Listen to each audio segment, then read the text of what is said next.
بسم اللہ الرحمن الرحیم نحمده ونستعینه ونصلی علی رسولہ الکریم۔ رمضان المبارک کا آخری عشرہ شروع ہو گیا ہے اور آج اس کا پہلا دن ہے۔ ایک شب گزر چکی ہے۔ یہ رمضان المبارک کا وہ مہینہ ہے کہ اللہ تعالیٰ نے اس رمضان کو بعض عبادات، فضائل کے ساتھ خاص کیا۔ یعنی یہ مہینہ ایسا ہے کہ اس میں چند عبادتیں اور اس میں چند فضیلتیں ایسی ہیں جو اس مہینے کے ساتھ ہی خاص ہیں اور دوسرے مہینوں میں وہ فضیلتیں نہیں ہیں۔ چنانچہ اس مہینے میں ایک رات ہے جو شب قدر کی رات، شب قدر کے نام سے جانی جاتی ہے۔ یہ شب قدر وہ رات ہے جو اس امت کے ساتھ خاص ہے۔ اللہ تعالیٰ نے اس امت کو خصوصیت کے ساتھ انعام کے طور پر عطا فرمائی ہے۔ دوسری امتوں میں یہ رات نہیں تھی، اور یہ رات ایسی ہے کہ اس رات میں کچھ عبادت کر لینا، اس رات کی عبادت کا جو ثواب ہے وہ 1000 مہینوں سے بہتر ہے۔ لیلۃ القدر خیر من الف شہر، کہ لیلۃ القدر کی، شب قدر کی کچھ عبادت یہ 1000 مہینوں کی عبادت سے بہتر ہے۔ اب اس بہتر کو بھی اللہ نے بیان نہیں فرمایا کہ خیر سے کتنی خیر ہے، کتنی بہتر ہے، 2 گنا زیادہ، 10 گنا زیادہ، 5 گنا زیادہ، یہ نہیں بتایا۔ اللہ کے علم میں ہے آخر وہ کتنی بہتری ہے، ہمیں سمجھانے کے لیے بتا دیا کہ 1000 مہینوں سے زیادہ بہتر ہے۔ یہ رات شب قدر کے نام سے جانی جاتی ہے۔ اس کو شب قدر کیوں کہتے ہیں، یعنی اس کا نام شب قدر کیوں رکھا گیا؟ امام زہری رحمہ اللہ فرماتے ہیں یہ عظیم رات ہے، قدر و منزلت کی رات ہے، اس لیے اسے لیلۃ القدر یعنی شب قدر کہا جاتا ہے۔ بعض حضرات فرماتے ہیں اس میں عبادت کر کے، ذکر کر کے بندے اللہ کے دربار میں قدر و منزلت حاصل کر لیتے ہیں، اللہ کے دربار میں ان کی عزت و قدر میں اضافہ ہو جاتا ہے، اس لیے اس رات کو شب قدر کہا جاتا ہے۔ قدر و منزلت والی خود بھی رات ہے، اور جو اس رات میں عبادت کر لے اللہ تعالیٰ اسے بھی قدر و منزلت عطا فرما دیتے ہیں۔ بعض حضرات فرماتے ہیں قدر کا معنی تنگی ہے، کیونکہ اللہ تعالیٰ نے فرمایا تنزل الملائکۃ والروح فیہا، کہ یہ ایسی مبارک رات ہے کہ اس رات میں فرشتے نازل ہوتے ہیں اور حضرت جبرائیل علیہ السلام بھی آتے ہیں ان کے ساتھ۔ تو فرشتوں کا یہ نزول اتنی کثرت سے ہوتا ہے، اتنے زیادہ فرشتے نازل ہوتے ہیں کہ زمین میں جگہ تنگ ہو جاتی ہے، زمین گویا ان فرشتوں کو سمانے سے کم پڑ جاتی ہے۔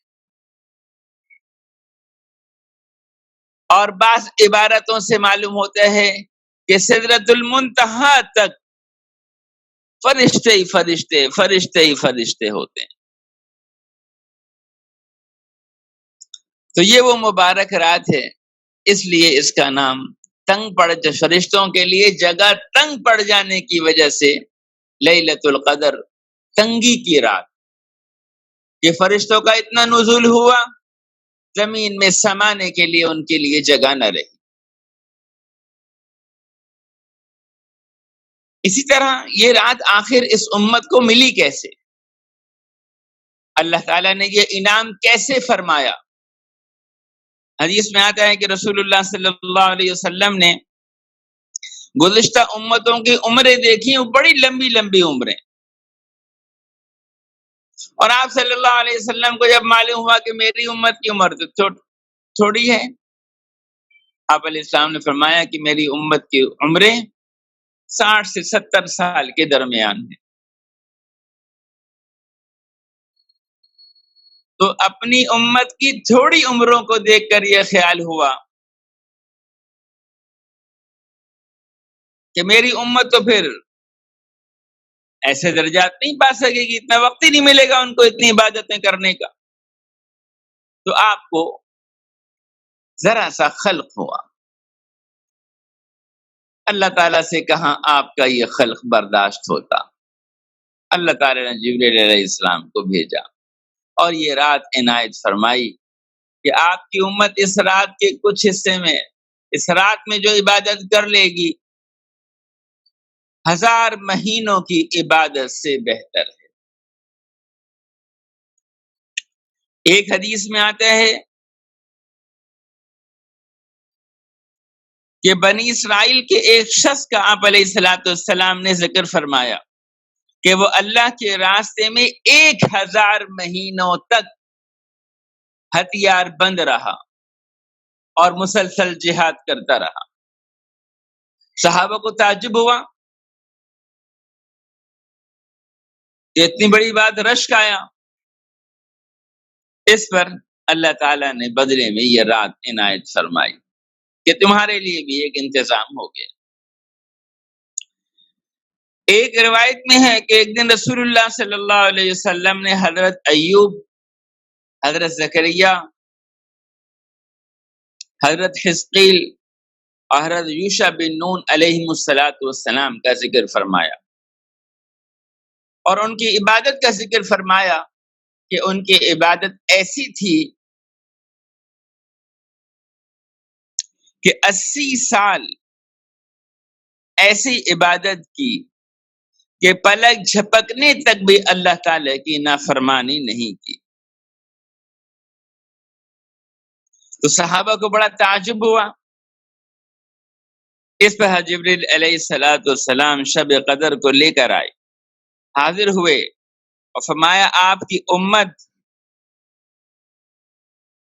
ان حضرات کی 80 سال کی عبادت پر تعجب کرتی ہے، اللہ تعالیٰ نے آپ کو ایک ایسی شب عطا فرمائی ہے کہ اس میں عبادت کرنا 80 سال کی عبادت سے بہتر ہے۔ 80 سال کی عبادت سے۔ تو بہرحال یہ رات بڑی قیمتی رات ہے، اس میں عبادت کر کے آدمی اللہ تعالیٰ کے ہاں قدر و منزلت پا سکتا ہے۔ اس لیے اس رات کی عبادت کو غنیمت جاننا چاہیے، اور جس کو اللہ تعالیٰ نے یہ رمضان عطا فرمایا ہے اس کے لیے حق ہے کہ وہ اس رات کی عبادت کرے۔ اس رمضان کی جو نعمت اللہ نے اسے عطا کی ہے اس کا شکریہ ہے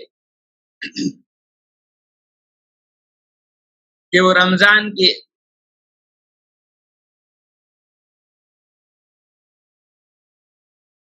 اس نعمت کا شکریہ ادا کرے۔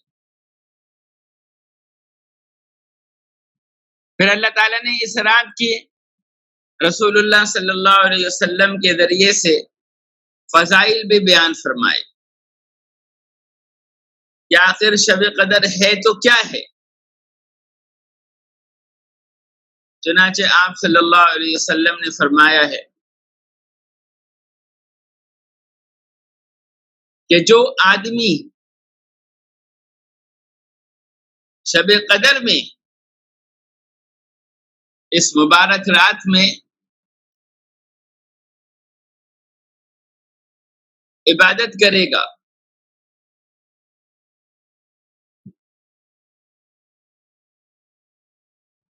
جو آدمی اس رات میں عبادت کرے گا،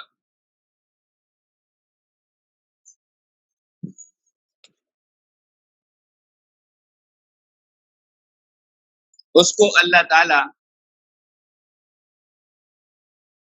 1000 مہینوں سے زیادہ عبادت کا ثواب عطا فرمائیں گے۔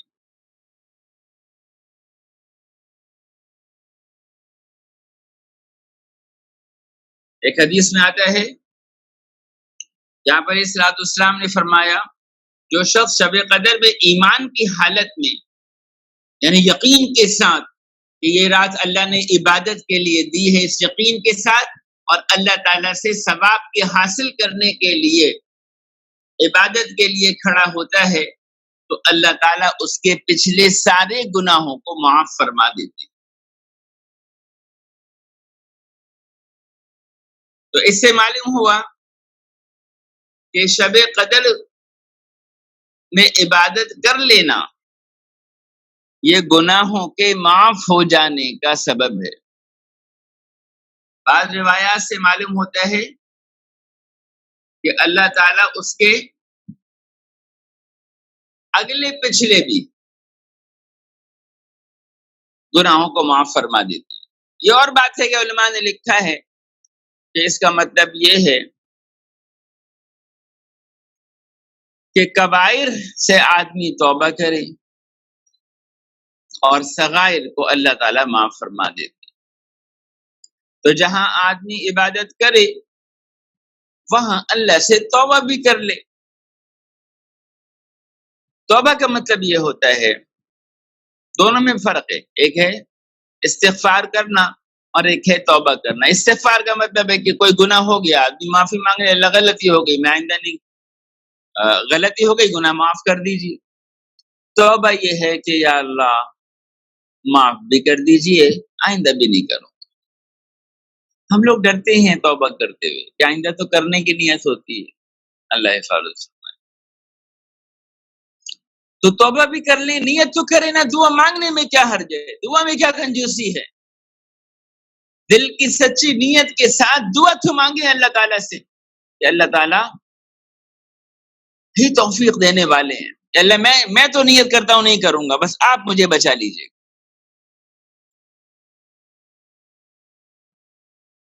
ہمارے لیے جتنے بھی گناہ آسان ہوں اور جتنا بھی ان سے بچنا مشکل ہو، مگر ہم دعا تو اللہ تعالیٰ سے کر سکتے ہیں نا۔ اگر اللہ قیامت کے دن پوچھیں کہ تم نے دعا بھی تو نہیں کی تھی تو ہم کیا جواب دیں گے؟ کم از کم یہ تو ہم کہہ سکیں گے اللہ ہم نے دعا تو کی تھی، اللہ ہم نے دل کی سچی نیت کے ساتھ گناہوں سے بچنے کی دعا کی تھی۔ توفیق دینے والی ذات، قبول کرنے والی ذات، قوت دینے والی ذات، نیکی کرانے والی ذات تو وہ ہے، ہم نے مانگا بھی نہیں، ہمارے پاس کیا عذر ہوگا کل؟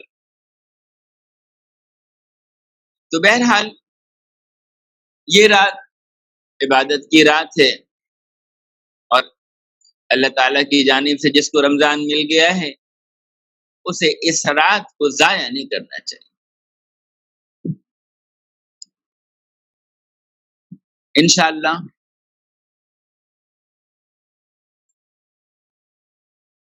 کل جو ہے اس رات میں ہمیں کیا عبادت کرنی چاہیے اور یہ رات کس رات کو ہوتی ہے، یہ دو باتیں، ایک تو یہ رات کون سی راتوں میں ہے رمضان کے آخری عشرے میں، اور دوسری بات کہ اس رات میں ہمیں کیا عبادت کرنی چاہیے۔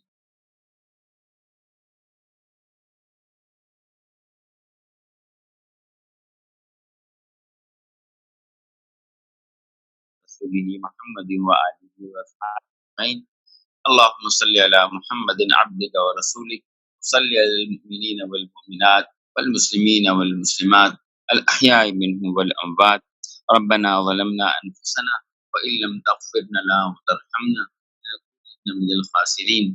یا اللہ محض اپنے فضل و کرم سے ہماری کمی کوتاہی کو معاف فرما،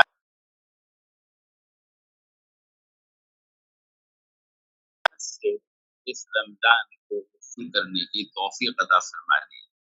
اے اللہ اپنی رحمت سے ہمارے لیے اس رمضان کو مغفرت کا سبب بنا دیجئے۔ جو کچھ بھی کمی کوتاہیاں ہو گئی ہیں اپنے فضل سے، اپنے کرم سے اس رمضان مبارک میں، یا اللہ ان کمی کوتاہیوں کو معاف فرما دیجئے۔ ان آخری دنوں میں